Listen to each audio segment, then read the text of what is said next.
देखने वाले सभी बच्चों को बत्तो रानी की राम राम और मियाँ गुमसुम का सलाम। अरे मियाँ गुमसुम, कहाँ गए तुम? पड़े होंगे कहीं गुमसुम। अरे मियाँ गुमसुम, ओ मियाँ गुमसुम।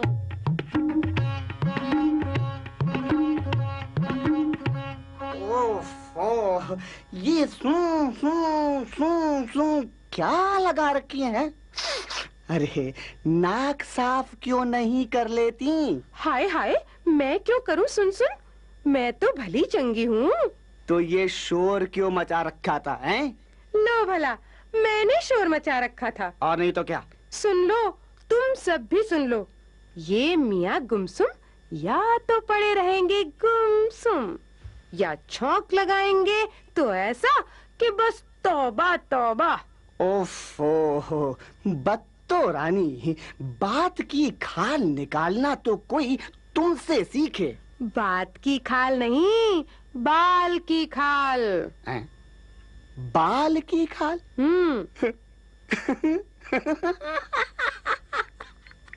बाल की खाल? अरे बत्तो रानी, बाल तो यूं ही इतना पतला होता है।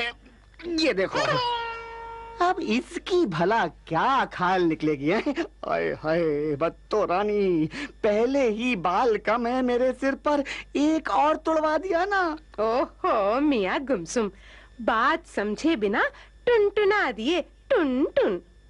बाल की खाल निकालने का मतलब भी समझे या यूं ही? मतलब मतलब क्या? बाल की खाल तो होती नहीं। हाँ जनाब, इसका मतलब भी यही हुआ, बिना बात या बिना कारण के मीन मेख निकालना, जैसे तुम निकालते रहते हो बिना कारण नुक्स। बाल की खाल यानी बिना बात का मीन मेख।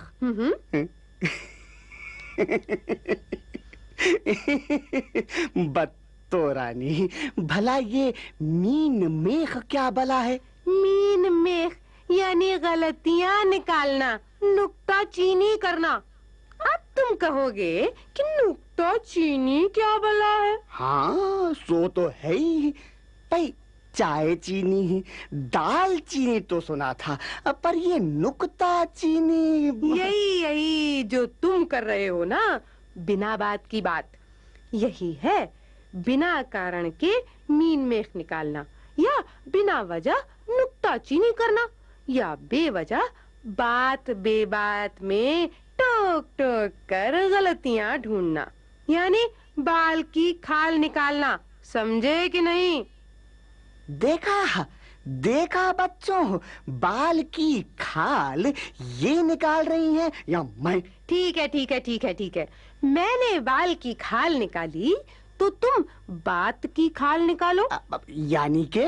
यानी इन सुनने वालों को सुनाओ ना कुछ बात, कुछ चीत, कुछ किस्से, कुछ गीत। ओफो, बातें तो तुम्हें ही मुबारक हो बत्तो रानी, तुम्हारी बातें तो कभी खत्म होती नहीं, बस बन जाती है कहानी। अरे हाँ बत्तो रानी, इन्हें कहानी क्यों नहीं सुना डालती? कहानी?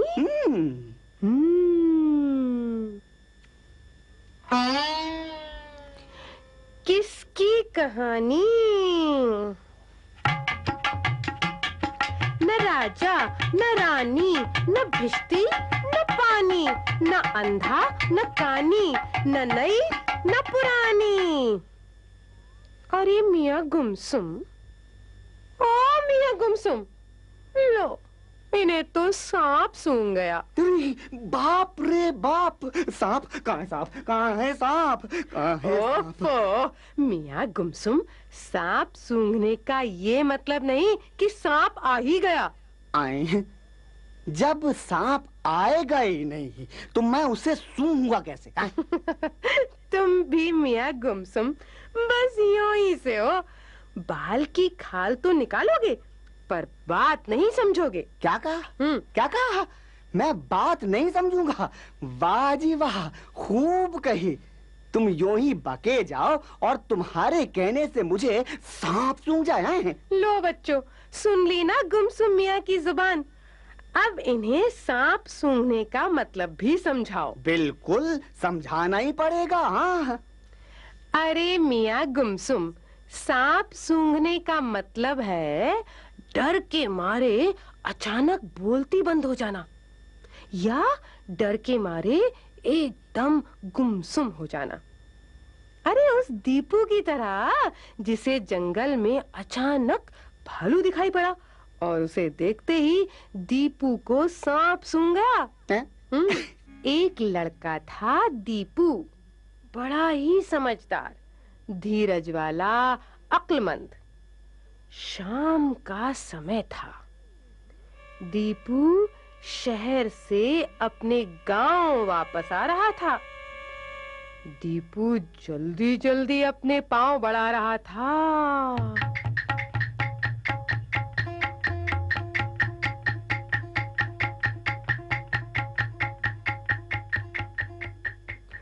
ताकि अंधेरा होने से पहले ही घर पहुंच जाए। गांव के रास्ते में पड़ता था एक घना जंगल, सुनसान बियाबान, घना जंगल। दीपू मन ही मन डर रहा था, पर तेजी से आगे बढ़ रहा था।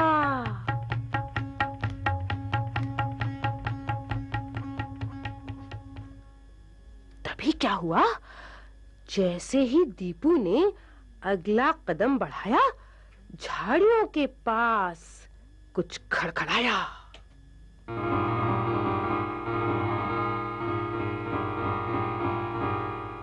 दीपू ने चौंक कर देखा, और देखा तो उसकी बोलती ही बंद हो गई।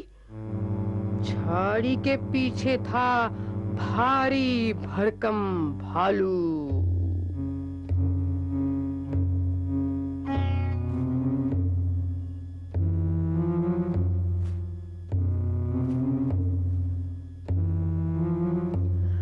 भालू को देखते ही जैसे दीपू को सांप सूंघ गया। वो डर के मारे घबरा गया।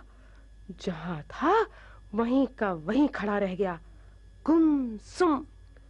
ऊपर की सांस ऊपर तो नीचे की सांस नीचे। करे तो क्या करे, जाए तो कहां जाए, उसकी कुछ समझ में नहीं आया। घबराहट में वो कुछ सोच भी नहीं पा रहा था, सिवाय इसके कि भालू उसे मार डालेगा।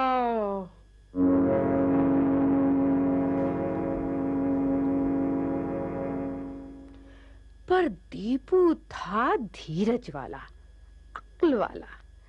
उसने सोचा कि अगर वो चुपचाप सांस रोककर जमीन पर लेट जाए तो भालू उसे मरा हुआ समझकर चला जाएगा।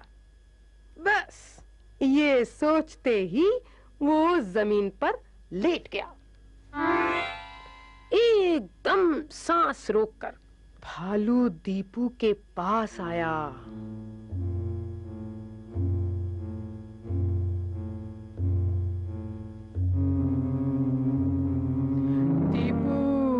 दीपू मन ही मन घबराया।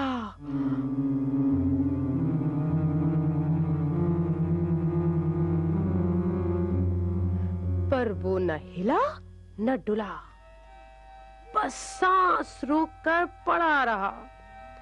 भालू दीपू के चारों तरफ घूमा।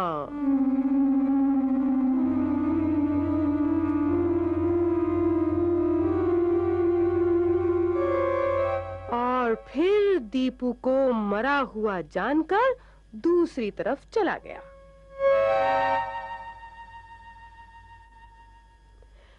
दीपू ने धीरे से आंखें खोली और देखा भालू जा रहा है दूसरी ओर।